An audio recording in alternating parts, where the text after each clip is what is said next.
All right, let's dive right into what is easily the most baffling storyline of the 2026 World Cup so far. Welcome to this explainer, where we're going to unpack the absolute chaos currently unfolding in Group B. Seriously, if you love a good statistical anomaly mixed with late-game drama, you are in the perfect place.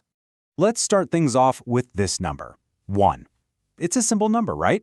But right now, it perfectly represents the points, the goals scored, and the goals conceded by literally every single team in this group.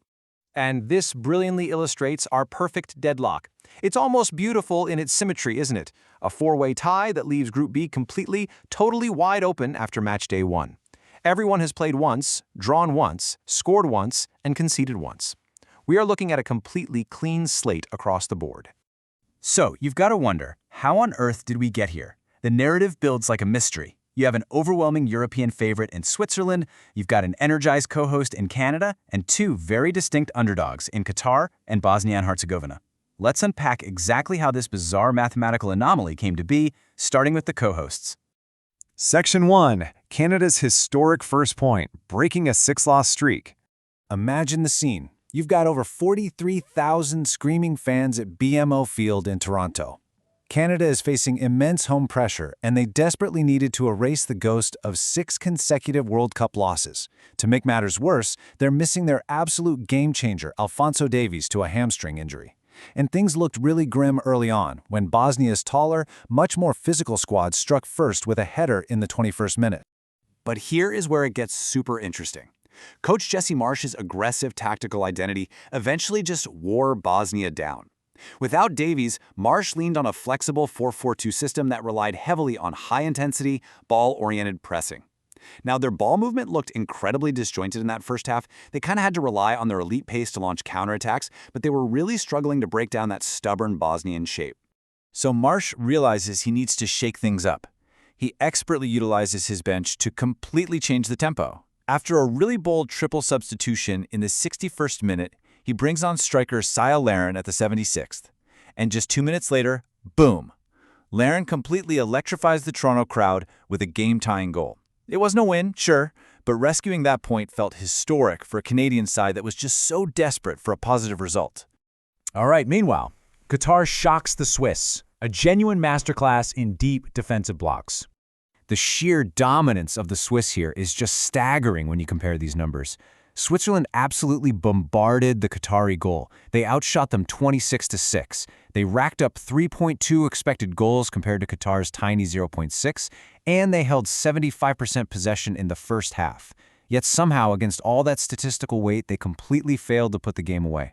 Frustrated Swiss captain Granit Xhaka actually hit the nail on the head afterward. He said, "If you don't take your chances up front, you'll concede at the back."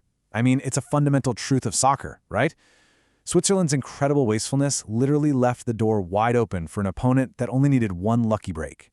Now, Switzerland actually did strike first with a 17th-minute penalty from Embalo, which, by the way, was a bit controversial because of some untelevised VAR confirmations. But after that, they hit a brick wall. Qatar's keeper Mahmoud Abunada played the absolute hero, making 5 massive saves. This allowed Qatar's coach Julen Lopetegui to stick to his guns. His strategy was bold. Maintain a deep, compact defensive block, absorb all that pressure, and just wait patiently for one late counterattack. And that patience, man, did it pay off. In the absolute most dramatic fashion possible. We are in the 94th minute, deep into stoppage time, and a cross finds veteran defender Bou Alam Kouki, who just heads it home. That single spectacular moment totally erased the nightmare of their winless 2022 hosting campaign. It earned Qatar their first ever positive World Cup result. Unbelievable. Stepping back for a second, tactics and tournament trends. Let's look at what Matchday 1 actually taught us. We're seeing some massive, overarching trends emerge across the whole tournament. First, we have what analysts are calling the Chloe Kelly paradox, basically the rise of the super sub. 4 of the tournament's first 12 goals came from substitutes, including Canada's Sila Loren, like we talked about. Second, the return of the classic 4-4-2 formation. 3 of the first 8 teams in action used it, relying heavily on structure and pressing. And third, the intense summer heat means mandatory drinks breaks are happening. Coaches are realizing these breaks are absolute momentum killers if your team is dominating on the attack. Okay, on a slightly lighter, kind of bizarre note, if you've noticed some empty seats during the broadcasts, FIFA actually has an excuse for that. They claim the stadiums are sold out, but that ticketed fans are just enjoying the amenities a bit too much. Or as they literally put it, they are just farting around on concourses. It is a pretty surreal explanation for what we're all seeing in the stands. So, the path forward. Let's talk about the super high stakes for Match Day 2. Come June 18th, Switzerland faces Bosnia and Herzegovina in Los Angeles, while Canada takes on Qatar in Vancouver.